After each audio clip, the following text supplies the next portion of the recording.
and 3 nights of the week. But they've never seemed so inconsequential. Why?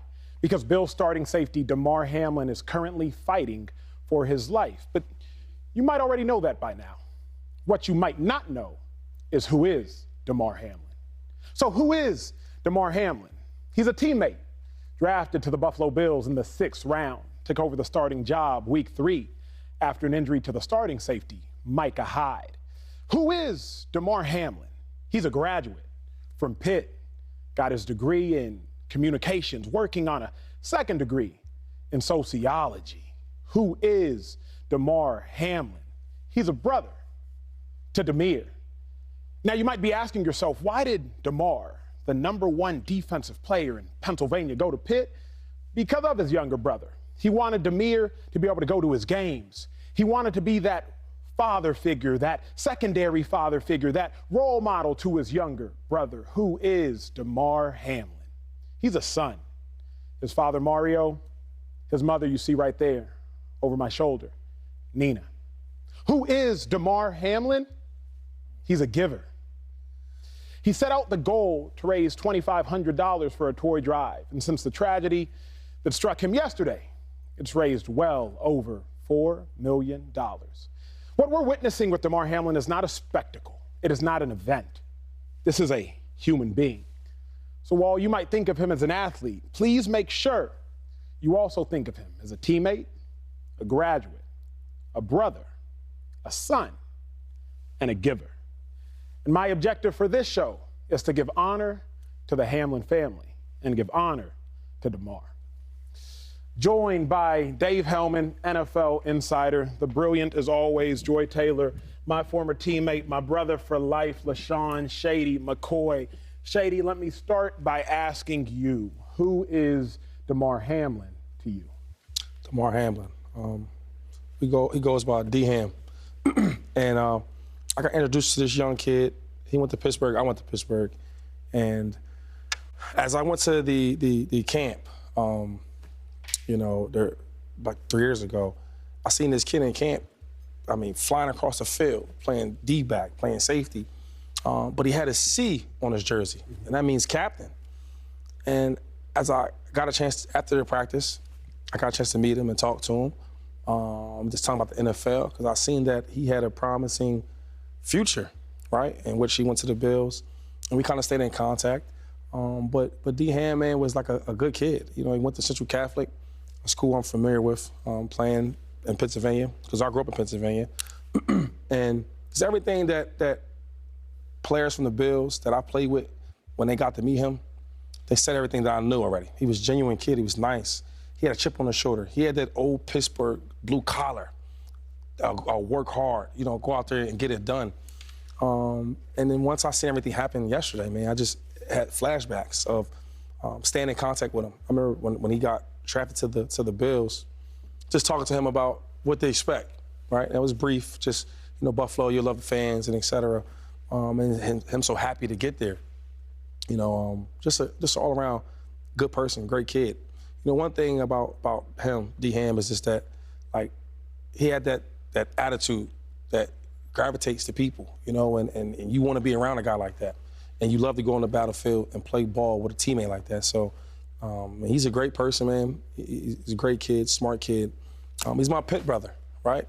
And it felt good to know him, because I was obligated to as an older pit brother, to tell him the things to look forward to in the NFL.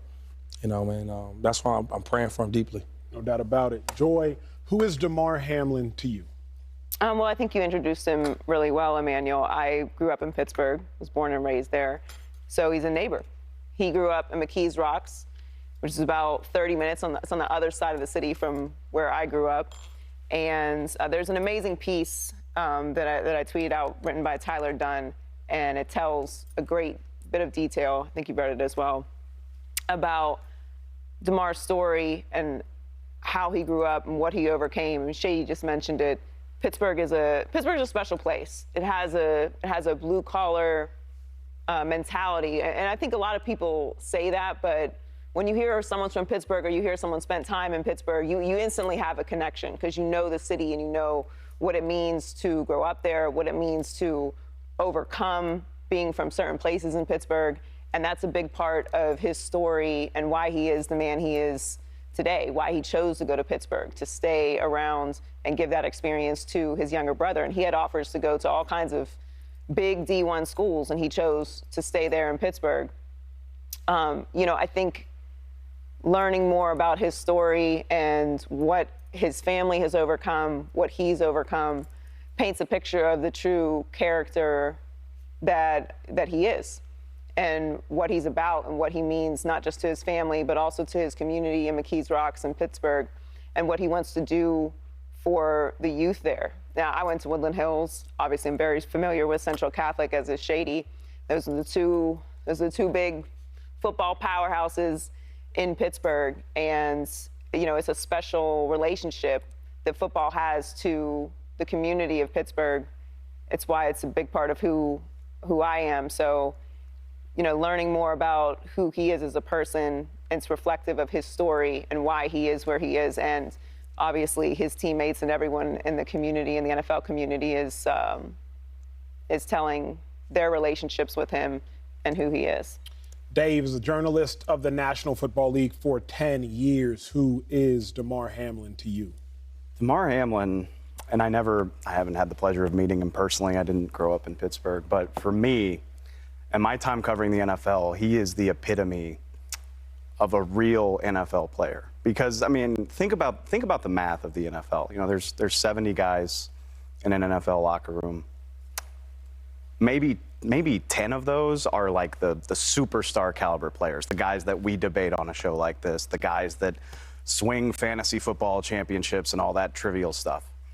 The other 60 are guys like Damar Hamlin, guys who were good enough at football as high school players that they got offers from places like Pitt, Penn State, Michigan, Ohio State. That's how good Damar Hamlin was at football. And he was still a 6th-round pick, and that's not a knock on him. That's a testament to how top tier the NFL is and how many of these guys are chasing that dream, drafted in the 6th round, very little in the way of job security. Emmanuel, you know that personally. Fighting for your chance. He gets a chance to start for the Buffalo Bills because of injuries ahead of him, and he's making the most of that opportunity. Still not a guarantee of anything in the future. And I spent 10 years in NFL locker rooms, and there's so many guys like Damar Hamlin where, they want to represent their community, be it Pittsburgh, be it a completely different corner of the country. They've got a brother or a son or a daughter that they want to make proud, a community they want to make proud. They've got causes that are important to them, whether it's a food drive, whether it's a children's clinic or a children's hospital. It could be innumerous, and they're all working toward that dream and that goal. And the vast majority of them are doing it in relative obscurity, considering that they play in the most popular league in America. And I think that really hammers it home, is that this is the workforce of the NFL. This is the backbone of the league that is so popular, that we dedicate so much time and energy to. And it's tragic, but it's just a reminder that that's 65 lives on the field every week. And it's just a brutal reminder of how fragile that all is. Drafted pick 212, pick 212, Damar Hamlin. I was drafted pick 204. As you were describing that journey of Damar Hamlin, I was thinking about myself. As a 6th-round pick, nothing is given. Everything is earned. And Damar Hamlin is earning everything. Micah Hyde, former teammate of yours, LaShawn McCoy with the Buffalo Bills, he goes down with a neck injury earlier this season. Hamlin steps right in, and he does not relinquish that position for nothing. He steps right in, and with the tenacity that he played with at Pitt, he brings that same tenacity to Buffalo. Speak to me, Shady, about being in Buffalo. I know you've talked to some of those Bills players. I know you've talked to some of Hamlin's teammates. Speak to me about the mentality of what might be going on with those guys in this moment. Man, from last night till this morning, I've spoken to a couple of Bills players, old teammates of mine, and they're hurt. They're hurt. I'm hurt. I'm hurt because I obviously had a relationship with him, but I'm just thinking of like the situation. He's from Pittsburgh, right? The game's in Cincinnati, so it's not that far, a 2-hour drive, if that. Family's coming to the game, the mom, the uncles, the brothers, like people were coming to the game to see him play. I'm thinking about the family, mentality, the mindset. What are they thinking? Try to keep everybody upbeat, and the mom. Like, I love my mom. I'm a mama's boy. Just imagine my mom being there and I'm on the field. So not only just the players, but myself, like, I'm hurt from this. And then when I speak to my teammates, my ex-teammates, they're hurt. I won't get into all the describing what